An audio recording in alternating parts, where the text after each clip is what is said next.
So I'm going to do another video on sort of interpersonal stuff to ring in the new year, but I thought I'd show you guys some RimWorld gameplay, some more, because I was playing this over the holidays again, and there's a lot of added stuff. There's not a ton here to show you, but they've added caravans and a few other things. I don't know if it's here before, but I've found a way to recruit prisoners and all that stuff. I love this game, but I thought it was better looking at this than just looking at a still image, and there's some soothing music that people have told me they like. What we're going to talk about today is this whole issue of self-esteem and some potential alternatives for the conventional self-esteem methods that most people are generally agreed don't really work. So the thing about self-esteem is that it's a buzzword, but it's a real thing as well. I mean, liking yourself is super important. I personally don't believe you can really connect with other people unless you yourself feel like you have some worth. But the issue is, how do you get it?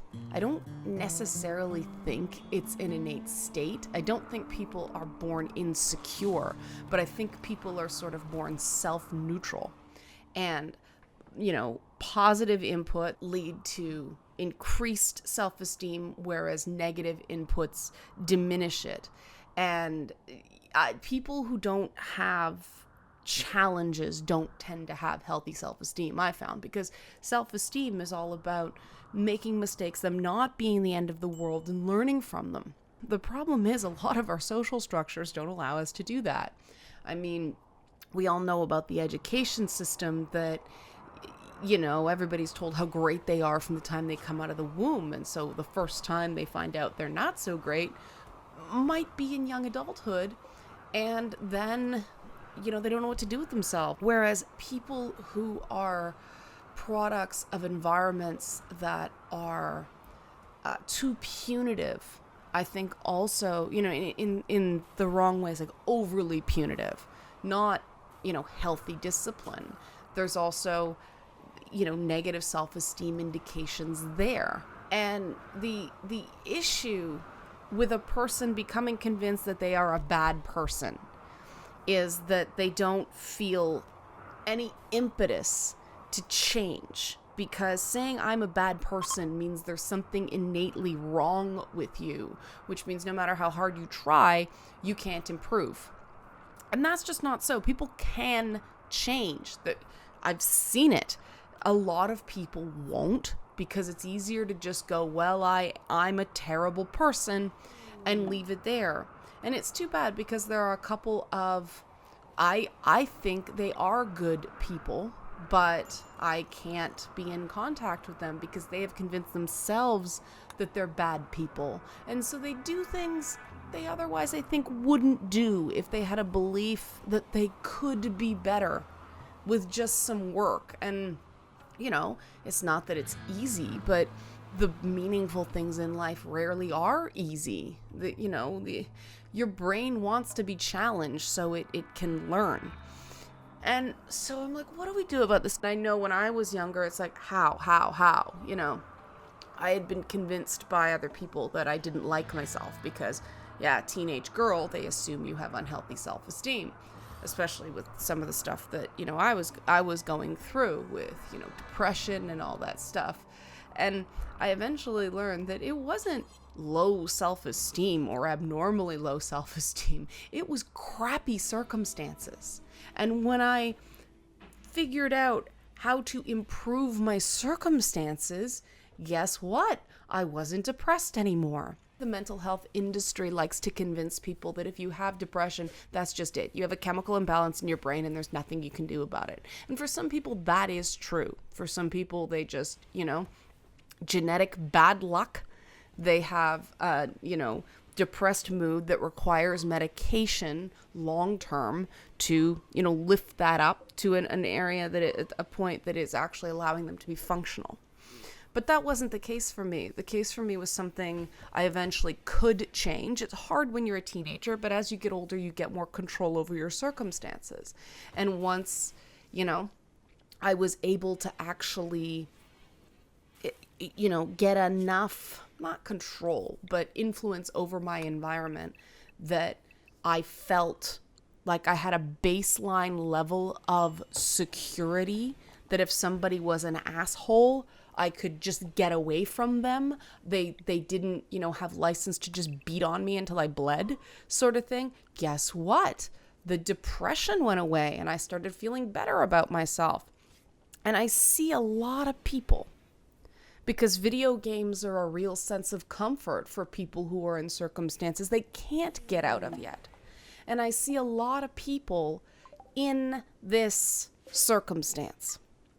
And so I'm like, okay, what can I do? What tools can I give people in these situations that they can't shake themselves out of yet? It isn't just with work or with determination you can lift yourself up. Someday I believe they will be able to, but today is not that day, and they still deserve somebody reaching out and saying, here's a way to make it a little bit easier. And so I started doing some research, and I found this really interesting series of studies and papers on thinking about the whole thing as on a paradigm of self-compassion instead of self-esteem. And like many things in psychology, this is not black or white, cut and dried. There are caveats to it. But the idea of self-compassion as opposed to self-esteem is, self-esteem is sort of, I'm good enough, I'm smart enough, and gosh darn it, people like me. Self-compassion is, okay, I screwed up. It's not the end of the world.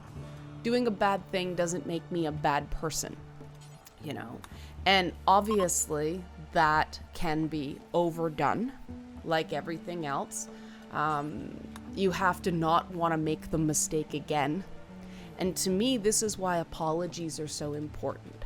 Because first of all, somebody who can make an effective apology, it shows me that they have enough self-esteem and self-compassion to admit that they were wrong. And too often, people apologize to get an outcome they desire, as opposed to just saying, I'm sorry, because, for lack of a better term, it's the right thing to do. It's something that they feel they need to express because they legitimately thought they were wrong. And the reason that apologies require self-esteem and self-compassion is that it does leave you vulnerable. You can't control how someone is going to take that apology. It could just be another, round of yelling at you and calling you names again. But, this goes back to the thing I talked about on Monday, is you can't control what the other person does. You can only communicate your state of mind, your feelings. That's all you can do. And apologies go a long way to help you separate the people around you who are true grown-ups and who are compassionate and considerate and accountable to the people around them, and the people who might just be users or just out for themselves. And I don't think there's anything wrong with wanting things for yourself. Don't get me wrong. I don't think there's anything wrong with having goals that are important to you. And if other people aren't on board with that, well, they get left behind. But someone who can never admit they're wrong is a real drain on everyone around them. And I know people are probably going, oh, well, you can never admit you're wrong, because I do have the haters out there who like to throw this at me. And this is where, self-esteem comes into play, that I know it's not true. I can think of, numerous circumstances where it's like, I was wrong. I apologize for that. But I don't apologize to get something. I apologize because I want to apologize, because my personal moral compass is one that indicates when you realize you've been wrong, you say so, because the sky is not going to fall. The world is not going to end. You're not stupid. You're not an idiot. You're not a bad person. You're a human being, and human beings are fallible. But in order to be okay with that, this idea of self-compassion comes in, because you have to be in a place where you can tell yourself you were wrong, but everybody's wrong sometimes. It's not the end of the world. And I see a lot of people, because of the intelligence, first of all, of a lot of people in video games, but also the background of bullying, the background of very disapproving, if not outright abusive parents we see in a lot of people who are gamers. The tendency towards introversion, which isn't saying people can't admit they're wrong, but a lot of introverts can admit they're wrong to themselves, but it doesn't necessarily come out, not because they're ashamed of it. It just, it's a monologue with the self instead of monologue with other people. That's the way we're wired. And so that's one of the things that I kind of had to learn, is it's not enough to be sorry. Sometimes you actually have to say it. And for introverts, that's more of a conscious act than extroverts, because extroverts constantly talk. My mother and my sister are both extroverts. It doesn't mean they're not shy in certain instances, but they're extroverts. So they do their talking out loud. And it takes a lot for me to remember that they are just different from me. This is not annoying objectively. They handle circumstances differently than I do. That's not a bad thing. But, for an introvert, your inner monologue is going, and for somebody else to be adding their outer monologue to your inner monologue, it can get kind of exhausting. And so it's important to us to remember that it is useful for other people to know what's going on with us. In certain instances, you're not being a burden. You're not adding to it, as long as, like I said, you communicate it, and then that's what you're there to do. I know this sounds foreign, but people can't like you if they don't know you. And people can't know you if you don't share elements of yourself with them. And the difficult thing is, some people are not going to like things about you. Trust me, I'm a YouTuber. And the process of accepting that people just don't like you, while recognizing that you haven't done anything wrong, is a bit of an odd, counterintuitive maze.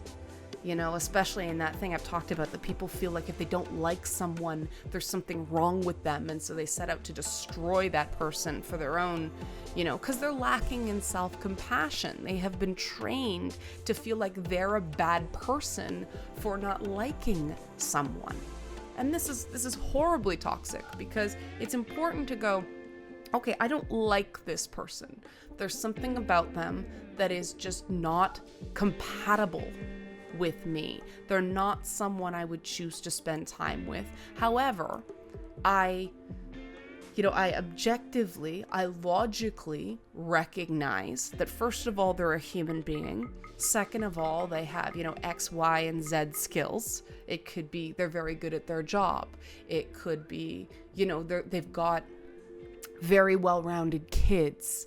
It could be they volunteer at their church, something like that. You find a positive.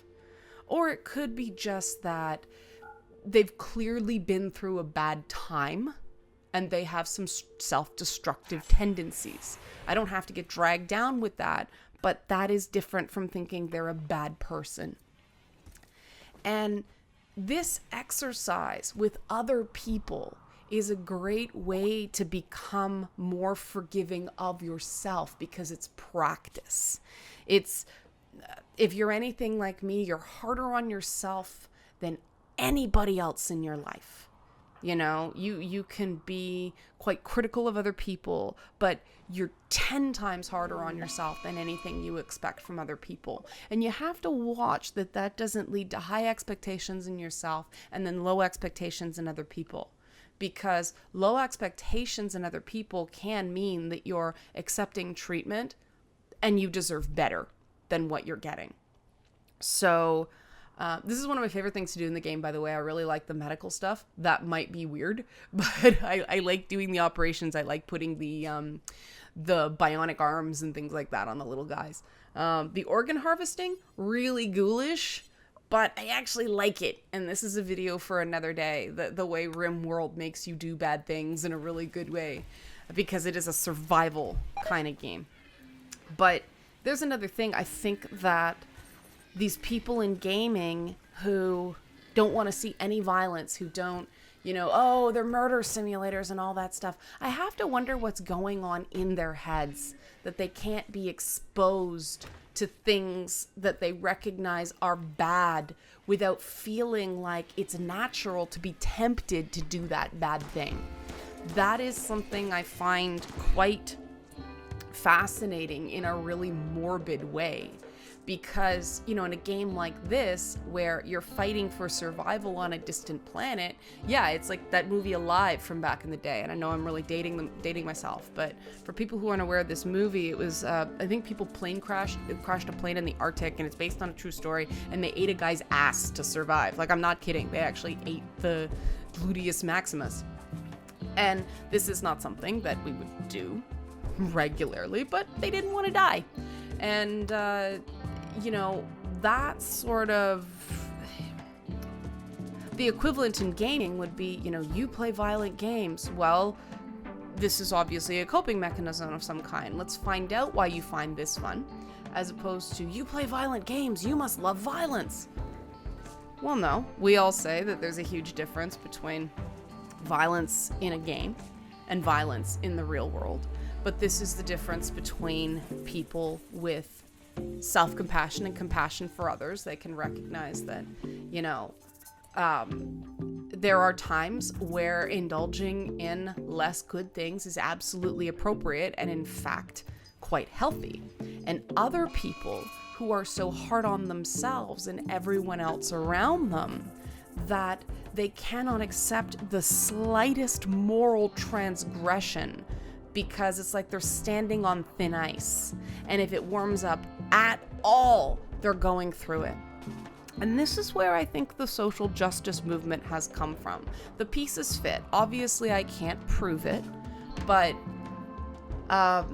it fits that these are people who grew up in environments where they were special snowflakes. There's a whole self-esteem programs, because this is a fault of the left, that, oh, everyone's good, we have to love each other and hug it out and all that stuff. And they got into young adulthood and it didn't work. The problem with this sort of being raised in a happy bubble is that they found that kids who are constantly praised instead of an appropriate amount of, criticism in terms of checks on discipline's the word I'm looking for, an appropriate level of discipline combined with a certain amount of praise. The people who only got praise constantly need praise, because the brain gets wired to think that if they're not being praised, they're doing something wrong. Because people in their baseline thinking, no one's perfect, and they know they did something wrong, and it warps a person to have done something wrong and have everybody go, well, that's okay, I understand, instead of it being, yeah, you did hurt me, but you know what, I appreciate you apologizing. Making the mistake real goes a long way to overcoming the mistake, because if nobody's admitting that anything went wrong, you can't fix it. It's all very superficial and dishonest. And so we have all these people that need to constantly validate. They need constant validation that they are good people, or else there's, a goblin in their mind saying they're bad people. That the minute something becomes complicated in terms of interpersonal stuff, then the social justice warrior instincts kick in. Here is this injustice. What do I do about it? And, I see two camps in gaming fighting each other. And as opposed to being completely different, the extremes of the culture war in gaming both show signs of intense self-disapproval. It's almost like self sociopathy. There's no empathy or compassion for the self. And on the social justice warrior side, like I admit, it's, you have to be, you have to flog yourself in public for, either doing a bad thing or being in a room where a bad thing happened, or being male or being white, all of these inherent transgressions. And I love the original sin paradigm of the social justice warrior, the outrage warrior, as I call them. That's a classic indication of a lack of self-compassion. But on the other side, the shitlords, for lack of a better term, that's what's going on there. Remember that thing I said that some people self-identify as bad people, and so they have no impetus to do better? I see a lot of that in the internet shitlords. Oh, we're just shitlords. And, I see this dynamic where the outrage warriors start wailing, and a little voice inside the shitlords, it's mom, it's dad, it's some authority figure from way in the past, gets woken up again. And because of a lack of self-compassion, they agree a little too quickly that they're terrible people. And so what happens, the outrage warriors go, "You're terrible people." And the shitlords go, "Yeah, you know what? You're right. It's on." And so we have these massive flame wars like Gamergate, but there have been others as well. And this is a difficult knot to untangle, because this is deep-seated stuff right here. And it's amazing because I just recently discovered that there was a filter, a quality filter, on my Twitter account. And so for a long time, I wasn't seeing certain people's tweets. And someone finally told me, thank you, that there is this quality filter, and it's on by default when you update Twitter on any apps. Oh, okay, I went in and unchecked the box, and all of a sudden, I'm seeing more people. It's like, wow, this is why I had like 50 response indicators and I only saw 12. But a lot of the people that I converse with, and a lot of the people who listen to this channel, are in sort of that defined shitlord category. You've posted on 4chan, you're on certain Reddits, Kotaku in Action, stuff like that. And a lot of people, a lot of the best commenters on that YouTube channel were apparently identified as shitlords by Twitter. And this is not a way to encourage good behavior. It's not, because it's that thing I said, that these people are beyond redemption. This is the toxicity of this worse harassers on the internet category. It's not. People are angry. And people don't necessarily behave very well when they're angry. But it happens.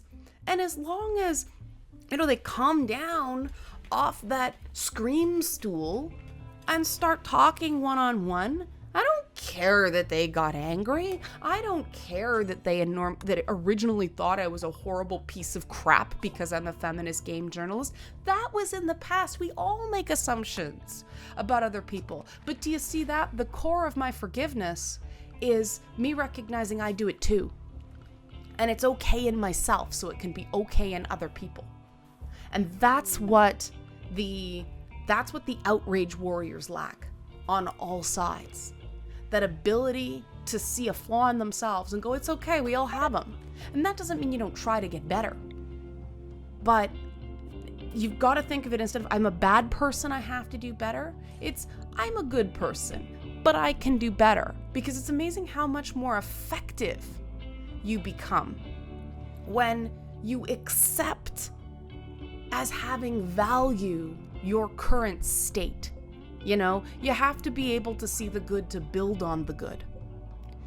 And I hope this has been helpful, because let me tell you, I was really surprised in some of the things that some of the people that got caught in this Twitter filter. It really gave me a new perspective on certain commenters as well, because some of the Twitter accounts that aren't the same as the YouTube commenters, I only saw their tweets when someone else was agreeing with them. And, no surprise, more people kind of chimed in on something when it was mean.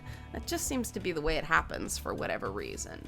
But so I missed all the nice things some of these people had been saying about me. So I had a very warped view of this person's opinion. And this is very fascinating to me that Twitter's quality filter actually decreased the quality of my Twitter experience, my online experience, because they were shutting me off from good stuff as well as bad stuff. Twitter has very low self-compassion. And we wonder why it's a garbage fire. And expectations are so critical. So the exercise, the favor I'm asking you guys to do for me is, you guys are good people. If you have continued to listen to this, because I know a lot of you are anti-feminist or very wary on feminism or, a lot of other things. That shows a capacity for self-compassion and compassion for others that you should be proud of. If you make a mistake, mistakes are not indications you're a bad person. Mistakes are opportunities for learning. And I know that we live in an environment right now where mistakes are brutally punished. But that doesn't mean you have to punish yourself. Don't try to do an end run and get to yourself first. Beat yourself up before other people have the opportunity to, because they're gonna do it anyway. So give yourself a chance. You deserve it. You do. This isn't just a platitude. I have seen the high-level thought you guys are capable of. I'm astounded by the way you guys put things together. Your curiosity is inspirational. And I say these things in part because I think we should say these things to each other more. This whole political correctness, sexual harassment thing has made people a little afraid to give compliments. And that's not healthy. That's not the way human beings are designed to interact with each other. So mistakes are not the end of the world. They're the beginning of a learning experience, okay? All right. See you Friday. Patrons, see you tomorrow.